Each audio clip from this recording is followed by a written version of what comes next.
They went from arresting a judge to election interference to Epstein. And the biggest question? Who knew the truth and stayed silent?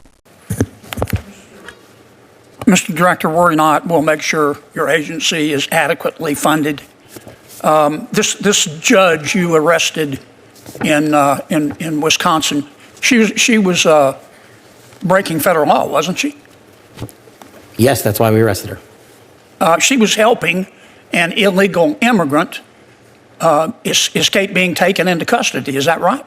Yes, and the field agents decided to open the case, work the case. And as Americans, do we get to pick and choose which laws we want to follow? We do not. If you're a state court judge, do you get to decide you don't want to follow federal law? No. And if you violate federal law, you get arrested, don't you? Yes, Senator. That's called equal treatment under the law, isn't it? Yes, Senator. You remember Lisa Page and Peter Strzok, don't you? Yes, Senator. Mr. Strzok worked for the FBI. Mr. Strzok worked for the FBI. I think Ms. Page worked for Justice. The Inspector General found in its investigation that they hated President Trump and they really wanted Secretary Clinton to win. Is that true? That's correct, sir. And this would be the same same Ms. Page who sent an email to Mr. Strzok with whom she was having an affair. Trump's not ever going to become president, right? Right? And Mr. Strzok with the FBI, senior official at the FBI replied, quote, no, he won't. We'll stop it. Did I read that correctly? You did, Senator. Okay. Now, Ms. Page got quit before she could get fired. Mr. Strzok was fired. And predictably, they filed a lawsuit because in Washington, it's easier to divorce your spouse than it is to fire a federal employee. Why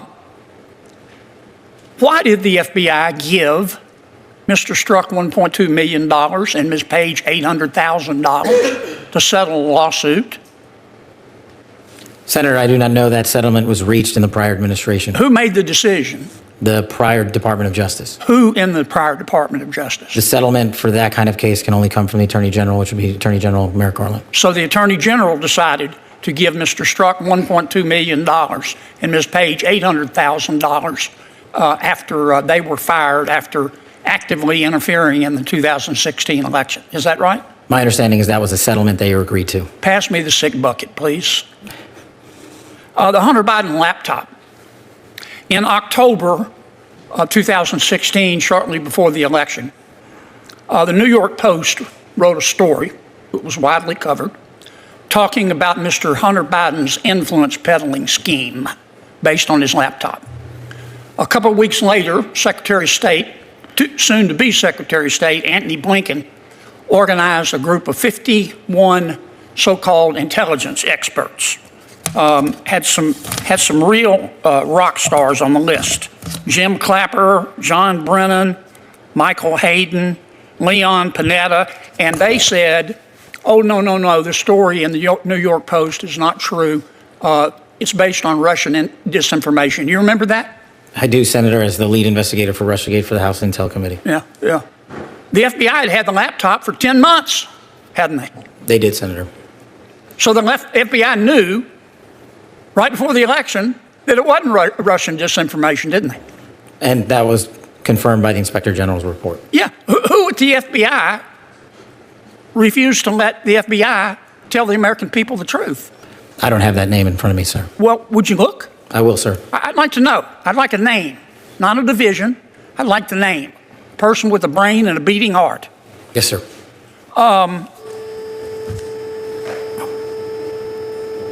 Did Jeffrey Epstein hang himself or did somebody kill him? Senator, I believe he hung himself in a cell in the Metropolitan Detention Center. Are you going to release all the information about that? Senator, we are working through that right now with the Department of Justice. When do you think you'll have it done, Kash? I think in the near future, sir. Like before I die? Senator, we've been working on that, and we're doing it in a way that protects victims and also doesn't put out into the ether information that is irrelevant for production to the public, such as CSAM. Thank you, Mr. Chairman. Senator Reid. Thank you very much, Mr. Chairman.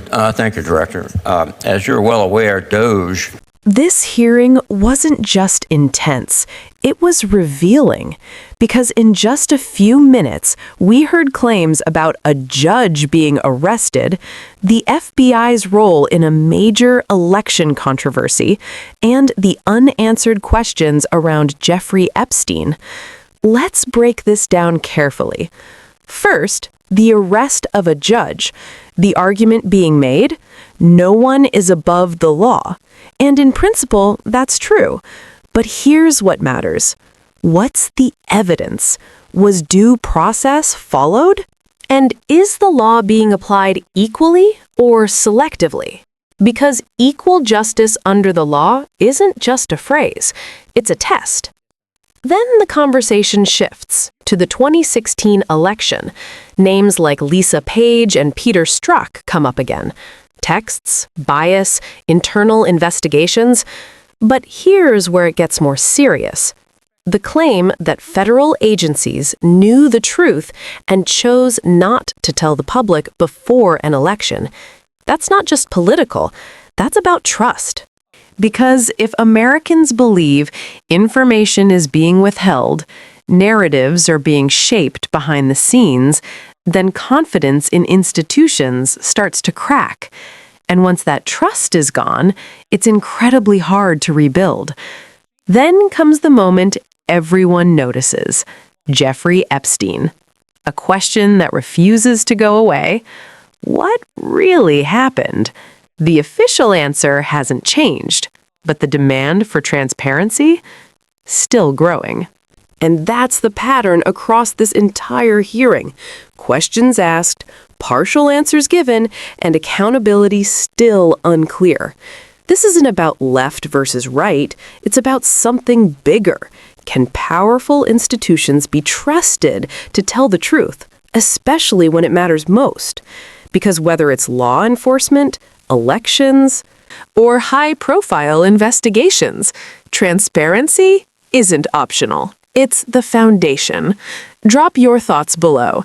Do you trust federal agencies to be fully transparent? And subscribe to Blue Voice for more sharp, no-spin political breakdowns.